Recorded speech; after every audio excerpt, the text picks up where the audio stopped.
Resuming with our explanation, children, let us start now with the biogas plant.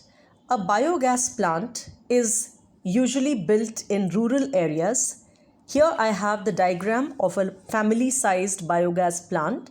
This consists of a concrete tank. You can see this. Concrete means made out of bricks. And this is as deep as some 10 to 15 feet deep. Three things you have to understand. Here is a charge pit. This is made to be full of, let's say, we fill cattle dung, water, night soil, farm refuse, and various other organic waste. All these waste materials, they are filled up in this charge pit, number one. Second, this is an underground digester tank, right? Here, the same slurry is allowed to come down here and undergo the reaction by the microbes, and whatever is to be sent further as the spent slurry, there's another pit for removal, and this will be directed to the fields, whereas the gas generated will be collected through this vent. Alright, so let us start step by step. First step is that the slurry is fed into this digester, right?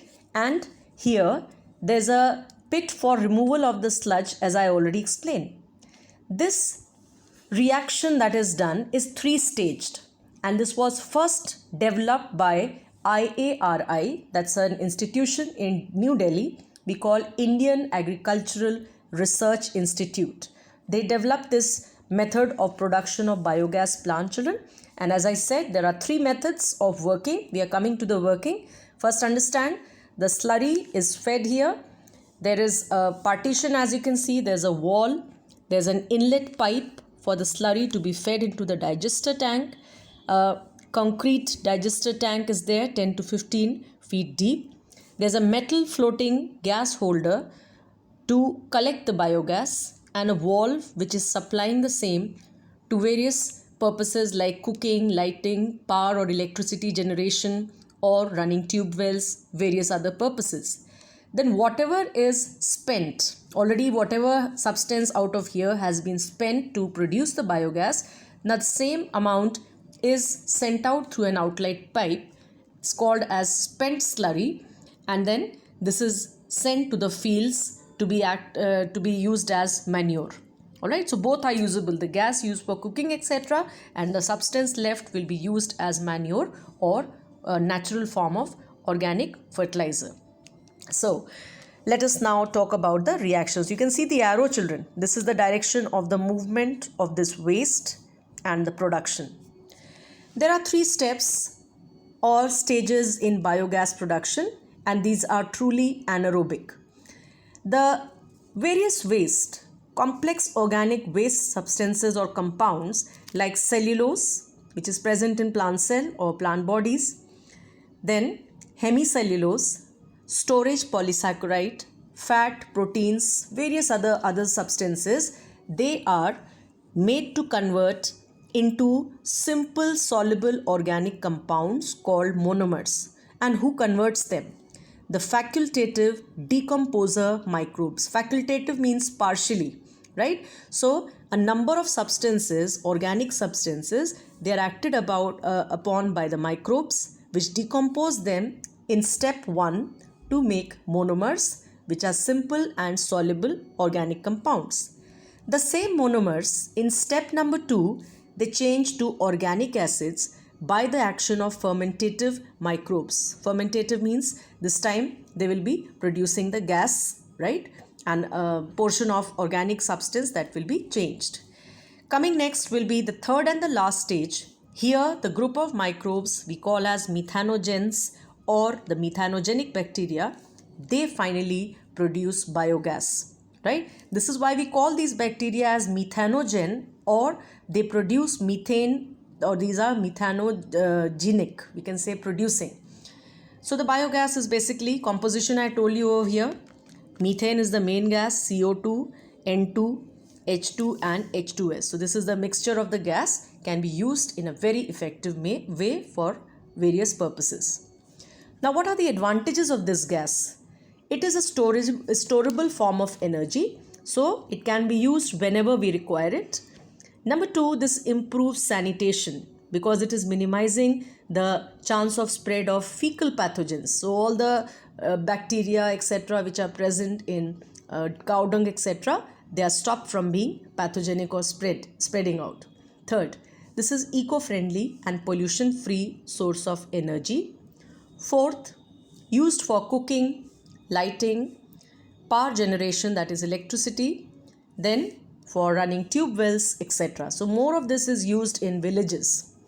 The fifth is this spent slurry. It is directed to the fields to be used as manure and used as in the form of organic fertilizer. So this was all about the fourth point, children, where we talked about microbes in energy generation or biogas production. So 3 things you have to understand, children. Remember, what is a biogas, how it is produced, from where and by action of what is the composition, how will you explain or draw a biogas plant and explain the working if you're asked, then what really happens in the reaction processes, what are the advantages, right? With that we complete the fourth point as microbes in energy production or production of the biogas. So this is over. Coming to our next point, point number 5, that is microbes as biocontrol agents, right? The first thing is, what are biocontrol agents? See, when we talk about crop plants, we cannot ignore the harmful damages that are caused by various pests or let's say insects or weeds, that means wild plants etc. Right? So somehow or the other these are damaging to the crops and we need to control them. So what is the conventional method usually? We control the insect by chemicals called insecticides, pests or small damaging insects by pesticides, weeds, that is the wild plants, by chemicals called weedicides etc. So that means the crops in the field, they are a hub of all these toxic chemicals, and this is which is very very harmful for whom? For the plants, the animals, as well as for humans as it enters the food chain. So we need to do something immediately to control this effect of chemicals, and if possible, which is to be controlling the damaging effects by living things. We can control insect, pests or weeds by let's say use of some microbes etc. So this is what we talk about biocontrol, or that means controlling the damaging pests, insect etc. by some living agent. So what is the definition, children? Definition says biological control or biocontrol is the natural method of pest and pathogen. Pathogen means disease causing agent. The control which is done by the use of viruses, bacteria, fungi and insects. In other ways, the various chemicals are replaced by these organisms like let's say fungi or bacteria or sometimes viruses. So this is a very very promising thing in today's scenario and also in the future. Under this, we have 3 things to study. We are going to talk about bioinsecticides. Now, as I told you, children, in your course, bioherbicides have been removed. That is in your text at page number 562. You have this bioherbicides, which is not mentioned in the present syllabus. But yes, under bioinsecticides, these blue headings, they are. So this is what I am going to begin with the explanation. When we say bioinsecticides, that means those living substances which can be used as killing agents for insect. That means living organisms that can help to control insect pests. Right? There are 3 headings. Bacillus thuringiensis, short we call as BT. It is a bacterium. Once again, bacillus means this is rod shaped. Thuringiensis, short form will be capital B and small t. It's a bacterium. Second is trichoderma. This is a fungus found freely living in the soil. And third is a category of viruses, the baculoviruses. Very common example will be nucleopolyhedrovirus. We have to study both in detail. Let us talk about what is a bioinsecticide under the heading BT. You must have heard something nowadays, BT cotton for example. So these, let us start what it is. It's a very important topic, children, from your examination point of view. Now BT is a soil bacterium. So this I have forgotten to write, but I'll write over here, a soil bacterium. All right. So this BT, it is present in soil and can also be introduced into the crop fields to control caterpillars of butterfly. What is the caterpillar stage, children?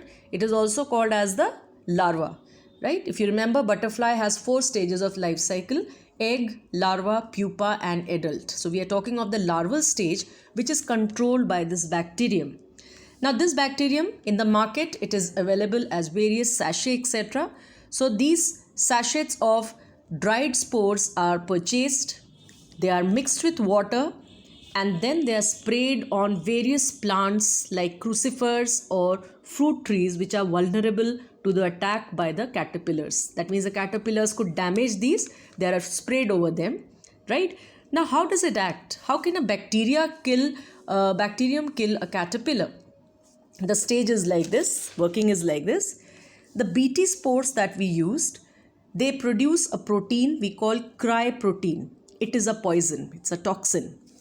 Cry, you remember CRI, all 3 letters have to be written in small alphabets, right? Because if you write C capital, R and Y, this becomes a gene, right? So remember, cry is both protein and a gene. When you write a gene, C will be capital, but when you write all 3 small, it means a protein. So we are talking about a protein, children, which is produced by the bacteria Bacillus thuringiensis. This protein, it is taken in by the bacteria by the insect larva while feeding on the plants, which are ingesting the bacteria along with it. They ingest it, that is taken to the body, and they are killed due to toxin that is released in their gut, that is the alimentary canal. So the same bacterial protein acts like a poison and kills the insect larvae. So what will be the effect of this? That the plants will be protected, right? But one thing is to be understood here, that the same BT protein will be harmful for these caterpillars only, but the other insects, they will be not harmed. In a way we can say, yes, they are very specific. They will pick and choose the caterpillars only, but do not harm the other insects. BT is the first biopesticide that has been used commercially in the world, including India. BT, that is the first biopesticide, that means the first biological agent which is used to kill the pest. In this case, we are talking of larvae or the caterpillar of butterfly. Nowadays what is done, even with the advancement of technology, the spraying etc. over the plants through solution method has become like less of importance, because nowadays, since last 10 years, we have plants only that are genetically modified. So no need to purchase the sachet and dissolve and spray. No. Now we have a plant directly which has been genetically modified with introduction of the BT genes. Right? The BT toxin gene is introduced into the plant by genetic engineering, and therefore externally we don't have to spray this, because the gene is naturally present into the plant to make it resistant to the attack by various insect pests. Example, BT cotton, that is a genetically modified plant which has BT toxin gene. So this sounds like a historical method. Now this is the most advanced method where we don't have to spray the sachet of spores through water, but the gene directly is present in the plant through genetic engineering. Alright, so I think you've understood, children. The first method, BT or Bacillus thuringiensis, is completed. Coming to the second most promising bioinsecticide is a fungus, Trichoderma. This is a free-living fungus, very common in the root systems and very effective in biocontrol of several plant pathogens or agents which can cause diseases. And the third and the last under this is baculoviruses. What are these? These are virus-based bioinsecticides. You are talking about bioinsecticides. What is common, children? All of them, they kill insects and they are biological agents. But this is a category of virus-based bioinsecticides. So, they are specific, species specific, and have a narrow spectrum of insecticidal effect. That means they will kill a less number of insects only because they're narrow spectrum. They won't kill all the insects, but a few varieties that are selective few, they will kill. And so they do not have any negative effect on other organisms. Those ones which they are not acting will be unaffected. Baculoviruses are bio-based bioinsecticides. This will be the definition, right? They infect and kill many insect pests and other arthropod pests. Arthropod, if you remember the phylum Arthropoda, so the members under this will be affected by baculoviruses. A name which is very important in this category, nucleopolyhedrovirus, is the most important baculovirus involved in biological control. And finally, to end up this, baculoviruses are known to control pests like potato beetles, aphids and corn borers. These are damaging insects, children, or the pests, the beetles, the borers or aphids. So please learn one or two names. That completes the topic of microbes as biocontrol agents. This was very interesting, children. All you have to study is the effect of three things. How can bacteria kill an insect or through the action? How can a fungus be used? Or how can a virus-derived substance be used?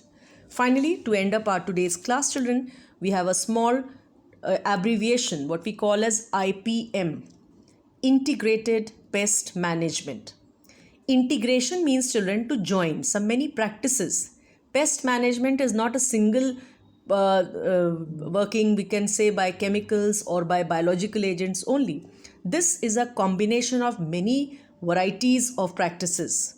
So, what is IPM? It is a practice of pest control through biological methods and use of chemical methods. That means we cannot directly depend on chemical or biological exclusively. So we have to combine both. So it's a balanced method of biological plus chemical methods or pesticides to bare minimum. Chemicals should be bare minimum, but biological should be major amount, and only when it is essential. So if possible, if the method can utilize only biological agent, will be the best thing. But suppose we have to use chemicals, we should try to use them to the minimum, bare minimum. IPM includes following practices. Number 1, to keep pest population under control by using their natural parasites. Like this was the natural parasitic action, children. You saw it. The killing action of bacterium over the larvae, the killing properties, the predators and parasitoids. Second, to use non-pollutant pesticides like pyrethrin. Please learn these names. These are non-polluting. They will not harm the environment also. Azadirachtin. Why it is called azadirachtin? Because it is derived from neem plant. Azadirachta indica. It's a scientific name. So therefore, azadirachtin, it's a neem preparation, and cynarin. So if you learn, would be very good for your notes, short notes if you asked in exam. And finally, IPM also believes in growing pest-resistant varieties. Like here we talked of a plant which is naturally genetically engineered, which is artificially genetically engineered to act as pest-resistant. So this can be various varieties of plants, then practice rotation of crops and mixed cropping, etc. That means a field of land can be mixed by a variety of plants therein, or it can be rotated. If one production or harvesting is of wheat, the other could be rice or potato or so on. That is what we mean by IPM. So that's going to be the end for today, children. Let us see from the beginning what all things have I discussed with you. Today, first I have told you about the changes in syllabus with the things that are deleted. I'm sure you've understood, children. I'll be sending you all the pictures of these so that you know what is to be removed and what is to be learnt. These are all removed, children, except this. Yes, we have studied fermentation. Then here these are there. This is what we had removed. All right. Then we started today with our new topic, that was microbes in sewage treatment. Then we talked about primary treatment and secondary treatment. And then about our fifth topic was energy production or biogas plant, how it is produced, advantages. And then we talked finally about our last topic, that was biocontrol agents, what these are, and three headings which is very important for this year's exam. Bacillus thuringiensis, what it is, what is the cryoprotein, how it works as a toxin, then what is the trichoderma, the fungus, and how it is effective, baculoviruses, and IPM and non-polluting pesticides. Right? So we'll stop here, children, and just to tell you, we have completed up till the fifth point. That means this lesson holds 6 side headings. I told you 5 I have completed as per the current syllabus. Only last one, which I'll be starting in my next explanation, that is microbes as biofertilizer.